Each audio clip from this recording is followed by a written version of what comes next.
وإذ قال لقمان لابنه وهو يعظه يا بني لا تشرك بالله إن الشرك لظلم عظيم وإذ قال لقمان لابنه وهو يعظه يا بني لا تشرك بالله إن الشرك لظلم عظيم.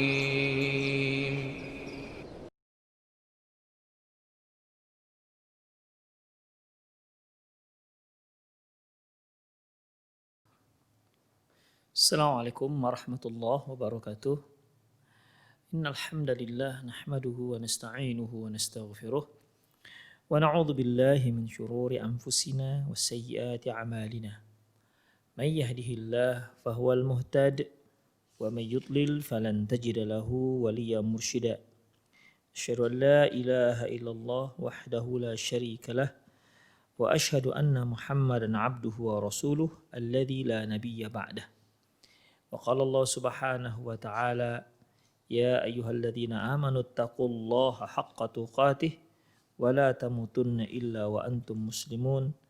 Ya ayyuhalladzina amanu taqullaha wa qulu qawlan sadida yuslih lakum a'malakum wa yaghfir lakum dhunubakum wa man yuti'illaha wa rasulahu faqad faza fawzan 'azima. Ya ayyuhan nasu taqu rabbakumul ladzi khalaqakum min nafsin wahidah wa khalaqa minha zawjaha wa batha minhuma rijalan katsiran wa nisaa'a wattaqullaha alladzi tasaaluna bihi wal arham innallaha kana 'alaikum raqiba. Amma ba'd. Inna astaqal hadithi kitabullah wa khairal hadi hadi Muhammad sallallahu alaihi wasallam wa syarrul umur muhdatsatuha wa kullu muhdatsatin bid'ah wa kullu bid'atin dhalalah wa kullu dhalalatin finnar. Para pemirsa Rosyad TV dimanapun Anda berada, alhamdulillah kembali kita bertemu di program acara Fatwa Seputar Anak, di mana di kajian lalu kita telah membahas hal-hal yang terkait dengan hukum-hukum inseminasi, yaitu pembuahan internal atau eksternal, ya. Kemudian juga kita juga telah bahas terkait dengan masalah KB, ya, apa yang dibolehkan dan apa yang tidak dibolehkan. Kemudian kita juga telah membahas yang berkaitan dengan kapan seorang anak itu dia menjadi laki-laki atau perempuan atau mirip ayah atau mirip ibu, seperti yang telah kita jelaskan di kajian lalu. Karena ada yang dia laki-laki tapi mirip ibu, ada yang perempuan tapi mirip ayah. Demikian, ini sudah kita jelaskan. Kemudian kita sudah jelaskan juga terkait dengan hukum hukum bolehkah seorang itu berupaya untuk menentukan jenis kelamin bayi yang dia inginkan. Walaupun di sini ada khilafiyah di kalangan para ulama, namun yang rajih adalah boleh selama dia melakukan sebab-sebab, ya, yang dihalalkan oleh syariat Islam. Kalau dia melakukan sebab-sebab yang dilarang oleh syariat Islam, maka tidak dibolehkan, ya. Karena bagaimanapun sepasang suami istri dia akan menginginkan jenis kelamin si anak, mungkin terkait dengan kondisi dia. Mungkin juga dikarenakan ada suami istri itu inginnya kalau anak pertama itu laki-laki, ada yang menginginkan anak pertama itu perempuan dengan alasan yang sendiri-sendiri, dengan alasan masing-masing, dan itu boleh-boleh saja, ya, tidak ada masalah. Demikian ikhwah. Seperti ibunya Maryam itu menginginkan kalau anak yang dikandungnya itu laki-laki, karena dia bernazar ini anak akan dijadikan sebagai pelayan di kuilnya orang Yahudi. Tapi ternyata anaknya ibunya Maryam yaitu perempuan. Sebagaimana yang Allah Subhanahu wa taala sebutkan dalam Al-Qur'an, "Rabbi inni wada'tuha unsa wallahu a'lamu bima wada'at wa laysa dzakaru kal unsa."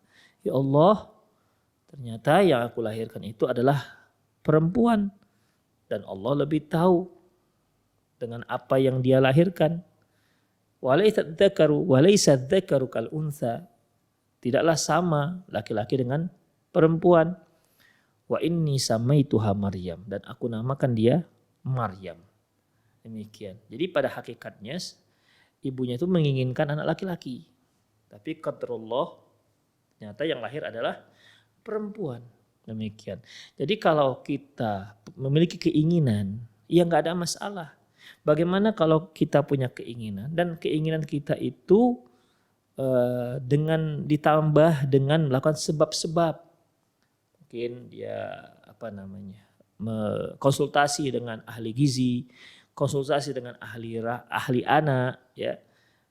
Apalah kira-kira makanan yang perlu dimakan sehingga kita bisa menginginkan jenis kelamin anak yang insya Allah yang akan Allah anugerahkan kepada mereka. Ya, nggak ada masalah, silahkan. Ya, itu boleh-boleh saja. Namun ingat bahwasanya tetap harus kita yakini bahwa ketetapan akhir itu hanya Allah Subhanahu wa taala, bukan kita. Ya, kalau seandainya ada seorang suami atas pasang suami istri yang dia melakukan sebab-sebab tertentu dan dia meyakini bahwasanya pastilah begini, saya mengkhawatirkan malah orang ini bisa murtad, ya, bisa keluar dari Islam. Kenapa? Karena seolah sebab-sebab itulah yang bisa menentukan tuh jenis kelamin. Padahal ikhwah, ya, yang berhak yang mengetahui jenis kelamin itu adalah Allah Subhanahu wa taala. Demikian. Ya, jadi intinya kalau pasang suami istri menginginkan salah satu jadi jenis kelamin si anak, apakah kepingin laki-laki ataukah perempuan, dengan sekali lagi dengan alasan masing-masing, silahkan, tidak ada masalah, ya, dan tidak terlarang selama tidak melanggar syariat. Selama tidak melanggar syariat. Demikian ikhwah. Bagaimana kalau kita lihat sekarang ini para ahli-ahli objin, spesialis objin, ya, mereka bisa mengetahui jenis kelamin si anak, si janin, padahal dia belum lahir. Apakah hal ini bertentangan dengan firman Allah Subhanahu wa taala, "Innallaha 'indahu 'ilmus sa'ah wa yunazzilul ghaitha wa ya'lamu ma fil arham." Dan seterusnya. Sungguhnya hanya Allah yang mengetahui ilmu sa'ah, yaitu kapan terjadi hari kiamat. Wa yunazzilul ghaith, dan hanya Allah yang mengetahui kapan turunnya hujan. Wa ya'lamu ma fil arham, dan mengetahui apa yang ada dalam rahim. Wa ma tadri nafsum madza taksibu ghadan. Tidak ada seorang pun yang tahu apa yang akan dia lakukan besok, apa yang akan terjadi besok. Wa ma tadri nafsum bi ayyi ardin tamut, dan tidak ada seorang pun yang tahu di bumi mana dia meninggal dunia. Demikian. Jadi ada 5, ya, kapan hari kiamat, turun hujan, tentang janin yang ada dalam rahim, kemudian apa yang dilakukan oleh seorang esok hari, dan di mana dia meninggal. 5 hal ini hanya diketahui oleh Allah Subhanahu wa taala. Kita ambil yang ketiga, yaitu di mana Allah mengatakan wa ya'lamu ma fil arham. Hanya Allah yang mengetahui apa yang ada di dalam rahim seorang wanita. Ternyata dengan majunya teknologi kedokteran, ternyata bisa diketahui. Bahkan semakin lama semakin canggih, semakin detail. Ya, kalau dahulu seorang alat USG itu hanya hitam putih, black and white. Sekarang sudah color. Bahkan sekarang sudah bisa muncul yang 3D-nya, 3 dimensi. Ini bagaimana? Bahkan mereka sudah mengetahui jenis kelamin si anak sebelum dia lahir. Ini bagaimana? Apakah berarti ayat ini enggak tepat dengan kenyataan? Ikhwah, kalau ada yang meyakini bahwasanya ternyata ayat ini tidak cocok dengan kenyataan, berarti saya mengkhawatirkan orang ini ya bisa kufur karena sudah meragukan kebenaran Al-Quran. Jadi bagaimana jawabannya? Jawabannya secara detail sudah kita jelaskan di kajian yang lalu. Ya, ada 3 poin jawabannya dan sekali lagi sudah kita jelaskan di kajian yang lalu. Bahwasanya antara ilmu pengetahuan kedokteran, teknologi kedokteran yang sekarang, ya, yang mengetahui apa yang ada dalam rahim itu tidak bertentangan dengan firman Allah Subhanahu wa taala, wa ya'lamu ma fil arham, dan Allah itu hanya Allah yang mengetahui apa yang ada di dalam rahim.